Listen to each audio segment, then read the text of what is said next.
Sometimes a story doesn't need cosmic stakes or multiversal madness to feel grand. It just needs a brilliant young mind and a morally gray sorcerer walking into the same city. And that, my dear listeners, is where Ironheart begins. Riri Williams is no longer the whisper of a promising character in the MCU. She is its next bright flame. After her vibrant debut in Wakanda Forever, she's coming home. But she's bringing with her the echoes of vibranium, grief, and genius. What's fascinating about Riri is that she's not another billionaire playboy with a metal suit. She's something entirely different. Young, raw, immensely brilliant, and navigating the painful waters of personal responsibility and creative potential. She's an MIT student with grief still clinging to her shoulders, returning to the Windy City with more than just technological marvels. She returns with questions of identity, power, and legacy. But this isn't just a tale of tech. Oh no. Enter the Hood.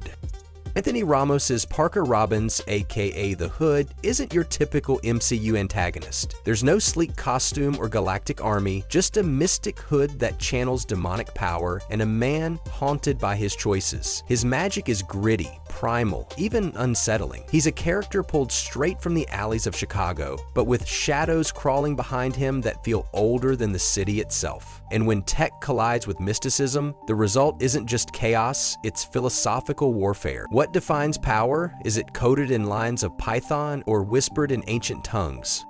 Riri, armed with her DIY Iron Man suit and a brain that could make Tony Stark do a double take, is being positioned not only as a hero, but as a philosophical counterpoint to this new magical threat. She's science, invention, logic. Parker is instinct, ritual, and fear. It's a battle not only of abilities, but of ideologies, and it's intimate, it's local, and it's deeply personal. And yet, behind that looming clash, something more ominous is being murmured.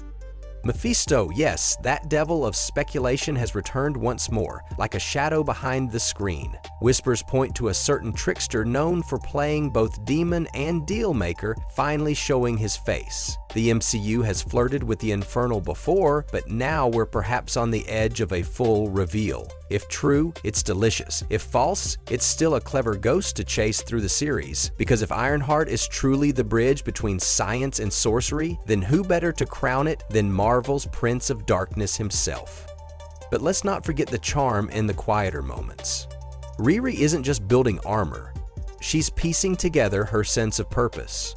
And she isn't doing it alone. Her best friend, her professors, and her family will all shape her path. That Chicago backdrop, it's more than a location. It's a character.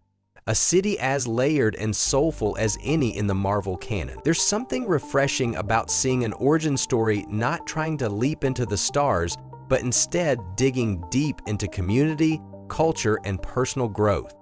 This isn't your typical MCU show, designed to set up a half-dozen cameos or spinoffs. This feels more grounded, more literary, and in many ways braver, because when Marvel goes small, it often hits the hardest. And by placing a teenage genius on a collision course with mystic vengeance, they've created the most unconventional and captivating rivalry since Tony Stark first met Steve Rogers. There's something else worth noting. With only 6 episodes, 3 dropping on day 1, Marvel seems intent on keeping this story tight. No filler, no wandering subplots, just focused storytelling with bite. The directors Sam Bailey and Angela Barnes have reportedly brought a tonal precision to the series, pairing moments of wonder with gritty realism. And the music? Dara Taylor is crafting a sonic world that bridges the pulse of technology with the heartbeat of Chicago. Now let's talk theories. What if Mephisto isn't just a cameo, but the hidden architect of the Hood's rise? Could Parker Robbins be more pawn than prince, and Riri just the first line of defense in a much darker game? Is Ironheart not just the finale of Phase 5, but the quiet fuse for something infernal in Phase 6? The beauty of Ironheart lies not in spectacle, but in duality. Logic and belief, science and myth, the teenage mind versus ancient forces. And somewhere in that chaos, a new kind of hero is born, not with grandeur, but with grit. If you're not watching Ironheart, you're not watching the Marvel Cinematic Universe evolve. And trust me, this evolution isn't subtle, it's seismic. Tell me, what side are you on? The brilliance of engineered justice or the raw, chaotic poetry of magic? Let me know in the comments, and of course, if this kind of elegantly tangled tale is your thing, don't forget to like, subscribe, and spread the word. The future of Marvel might just be spelled in chrome and smoke. More info? You know where to look. Check the description.